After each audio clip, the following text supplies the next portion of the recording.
El 1 de mayo no es simplemente un día festivo, es el resultado de una lucha histórica con una fuerte represión contra el movimiento obrero que acabó con la condena y el asesinato de varios dirigentes sindicales en un juicio altamente cuestionado. Hoy vamos a conocer la historia de los mártires de Chicago. Les pongo en contexto.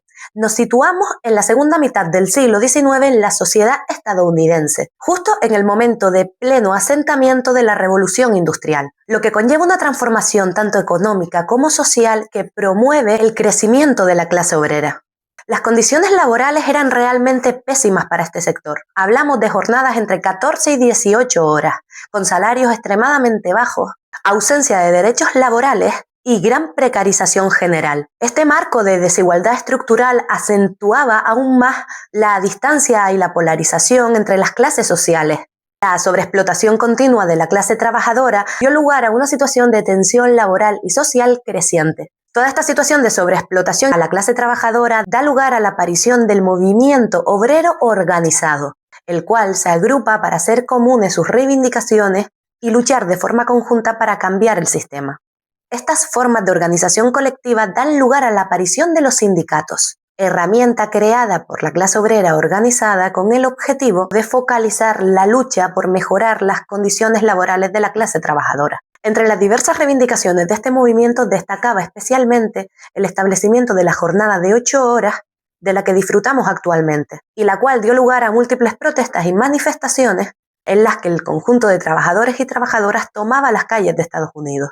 Y es precisamente en este clima de tensión creciente donde se producen los acontecimientos del 1, el 2 y el 3 de mayo que dejarían una huella imborrable en la historia de la lucha del movimiento obrero y que sería el germen de la organización que posteriormente daría lugar a múltiples conquistas en materia de derechos laborales.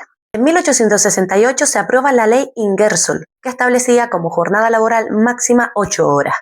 Sin embargo, con una pequeña trampa. Incluía cláusulas que permitían a la patronal ampliar el número de horas hasta 14 o 18 horas en caso de necesidad de la empresa, que en pleno desarrollo industrial era prácticamente todos los días. El constante incumplimiento de esta ley dio lugar a una gran movilización popular, con una gran oleada de diversas acciones reivindicativas, alrededor de 1.400 huelgas con una amplia participación del movimiento obrero. Es fundamental señalar en este punto el papel que desempeñaron los medios de comunicación en la opinión pública para criminalizar al movimiento obrero. Y más adelante entenderán por qué. El 1 de mayo se produce una huelga masiva. Más de 200.000 trabajadores asistieron a dicha huelga y otros 200.000 consiguieron las demandas solicitadas simplemente con la advertencia de esta. Chicago se convirtió en el epicentro de las protestas y el movimiento popular va creciendo de forma progresiva. El 2 de mayo la presión hacia la patronal sigue aumentando.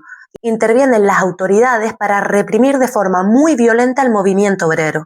Más de 50.000 personas estaban manifestando ese día y Chicago seguía liderando las protestas. El 3 de mayo la tensión termina estallando en una de las pocas fábricas, pero seguía su actividad gracias a la contratación de rompehuelgas. Se produce una concentración de obreros en la puerta de esa fábrica para denunciar tanto la falta de derechos laborales como el aumento de la escalada represiva de las autoridades hacia el movimiento obrero que se manifestaba de forma pacífica. En un momento de tensión, la policía abre fuego directamente contra los manifestantes, acabando con la vida de varios trabajadores y dejando múltiples heridos.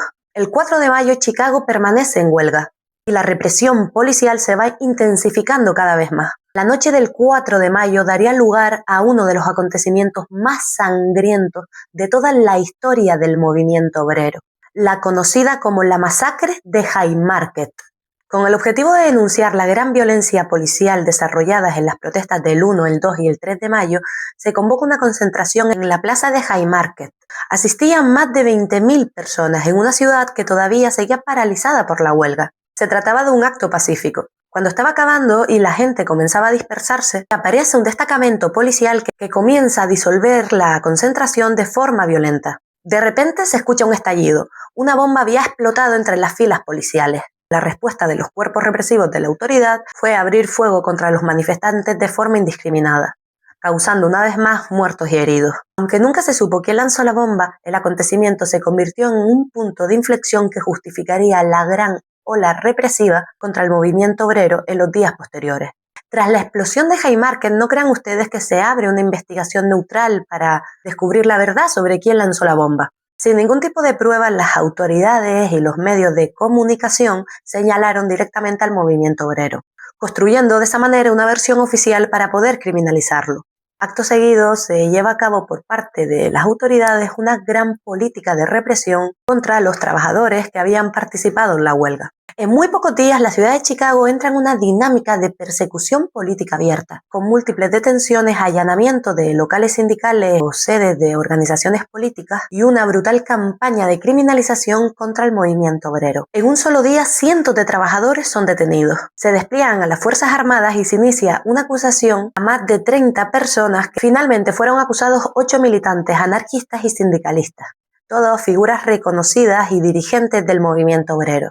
Es importante destacar que ninguno de ellos pudo ser vinculado de forma directa con la bomba. Sin embargo, lo que estaba en marcha no era un proceso judicial. De hecho, el veredicto ya estaba claro antes incluso de que comenzara el juicio. Era más bien una forma de intentar amedrentar al conjunto del movimiento obrero, dando ejemplo de lo que te puede pasar cuando te rebelas. En el siguiente vídeo vamos a entrar de forma un poquito pormenorizada en cómo fue el desarrollo de este juicio fraude, cuya sentencia ya estaba clara antes de que comenzara. Y es que no se trataba simplemente de juzgar a 8 hombres, sino de ejemplificar al conjunto de toda la clase trabajadora. Si te gusta este contenido, ya sabes, suscríbete y no te pierdas ningún vídeo. En el siguiente continuaremos hablando sobre los mártires de Chicago para que su recuerdo se siga transmitiendo entre generaciones.